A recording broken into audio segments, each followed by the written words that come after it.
O Inter apresentou na tarde dessa terça-feira os últimos dois reforços dessa temporada, o zagueiro Clayton Sampaio e também o lateral direito Bryan Aguirre. Ambos destacaram, obviamente, como já é de praxe nesse tipo de coletiva, a importância de estarem no Inter.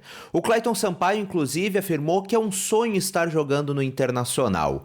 Mas eu quero falar mais especificamente sobre o Bryan Aguirre, esse lateral direito que veio do Lanús para ser titular do Internacional. Veio para substituir Fabrício Bustos, o que, pelo menos ao meu ver, não é uma responsabilidade lá muito fácil. Isso porque o jogador demonstrou estar com sede de jogo. Tá com muita vontade de já vestir a camisa do Inter e já atuar. E inclusive se colocou à disposição para a partida de amanhã contra o Fortaleza, porque há essa dúvida se ele vai para o jogo ou não, porque ele havia há pouco se recuperado de lesão e estava treinando no Lanús.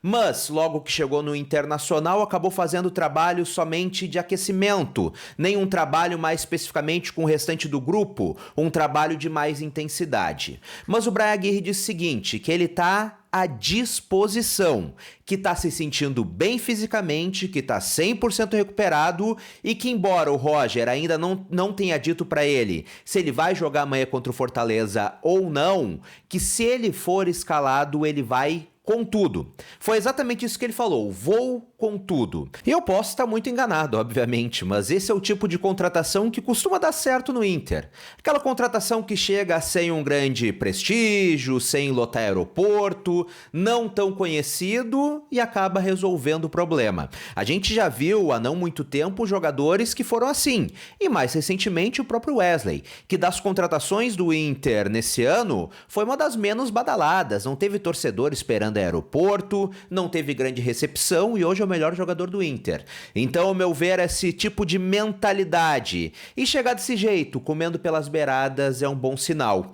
E tem uma coisa que também chama atenção nessas duas contratações. Ambos são jogadores jovens. Tanto o Clayton Sampaio quanto o Bryan Aguirre têm 24 anos de idade somente e assinam contratos longos com o Internacional. O Clayton Sampaio assinou com o Inter até o final de 2028 e é um jogador que o Inter acredita muito, acredita que tem um grande potencial, que vai retribuir em campo, mas que também pode retribuir financeiramente no futuro. E o Bryan Aguirre acabou assinando com o Inter até o final de 2027, o contrato um pouco menor do que o do Clayton Sampaio. Mas por que eu tô falando da idade de ambos jogadores serem jovens? Porque nesse ano o Inter trouxe, principalmente na janela do início do ano, grandes nomes do futebol. Rafael Borré com uma grande história, campeão da Libertadores, jogador da seleção colombiana, Thiago Maia, multicampeão no Flamengo, Fernando, multicampeão no futebol europeu, ídolo do Sevilha, enfim, diversos jogadores que têm grande história,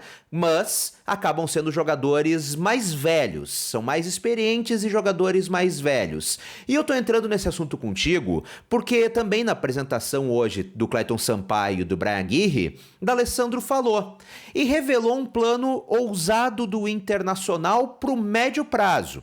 Ou seja, não é um plano para daqui 10 anos. Não, no médio prazo. Ao falar do Clayton Sampaio, o gringo falou o seguinte: ele tem 24 anos e é o que planejamos pro médio prazo. Trazer jogadores jovens e reduzir a média de idade. Queremos que eles criem uma identificação, que gostem do clube e que queiram ficar aqui por muito tempo. Que o clube, junto com a torcida, possa acolher da melhor maneira. E isso é algo muito importante. Essa fala, essa revelação do D'Alessandro é muito importante. De que o Inter está mudando a maneira de pensar e está mudando o planejamento. No início do ano, investiu pesado, trouxe jogadores experientes, jogadores mais velhos, como a gente fala, medalhões, como casos, repito, de Borré, Fernando, o Thiago Maia, o próprio Lucas Alário, e acabou não dando certo.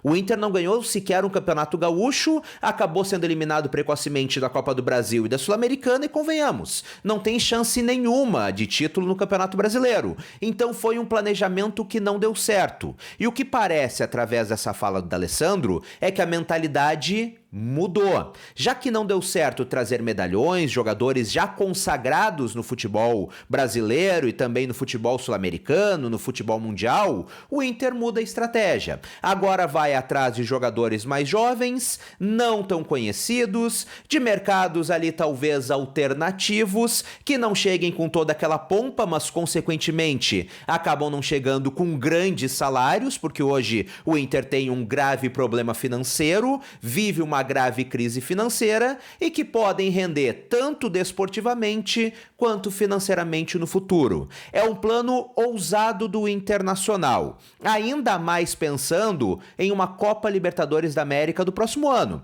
que, como eu trouxe no último vídeo aqui no canal, postado também nessa terça-feira, é o plano do Inter, é o horizonte visto pelo técnico Roger Machado, porque se o Inter consegue essa vaga na Libertadores, é natural da maioria dos times que acabem contratando jogadores mais experientes, tenham elencos mais cascudos, é claro, mesclando com os jovens, mas tendo essas referências técnicas dos mais cascudos. Então é algo diferente, é um pensamento diferente, um plano ousado que o Inter está começando a fazer. Isso, pelo que parece, pela fala do D'Alessandro, também é mais um bônus que veio junto com a contratação dele. Se vai dar certo, o futuro vai acabar dizendo, mas que é algo que me agrada bastante. E antes da próxima informação, um recado rápido pra ti que gosta do meu trabalho, me acompanha diariamente por aqui, considera se tornar membro do canal. Por um valor pequenininho, que cabe no teu bolso, tu vai ter um monte de benefícios por aqui e vai ajudar esse trabalho a seguir em frente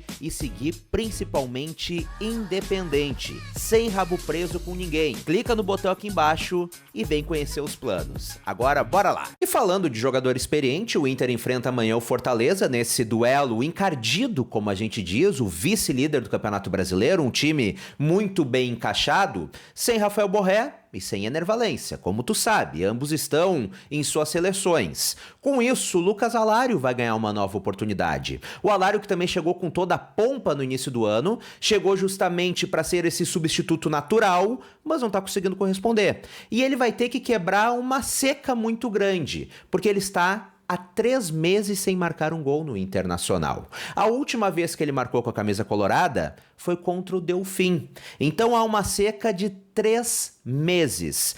14 jogos em que ou ele entrou ou ele começou como titular e não conseguiu marcar gols. Só que nessa partida ele vai ter que quebrar essa sina, vai ter que quebrar essa seca, porque como a gente conversou ontem por aqui, é extremamente importante do Inter.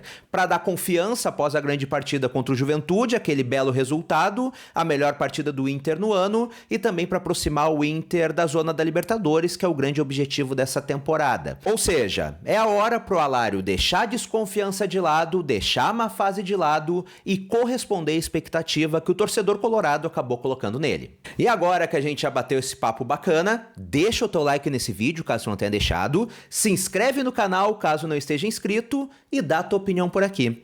O que tu acha desse novo planejamento do Inter? De realmente, no médio prazo, buscar investir em jogadores que podem crescer, que não estão firmados, jogadores jovens. Tu acha que o Inter acerta? Ou não pode deixar de investir em medalhões, em jogadores consagrados, em jogadores experientes? Comenta por aqui pra gente trocar aquela ideia bacana de sempre aqui nos comentários. Um grande abraço, até a próxima e tchau, tchau!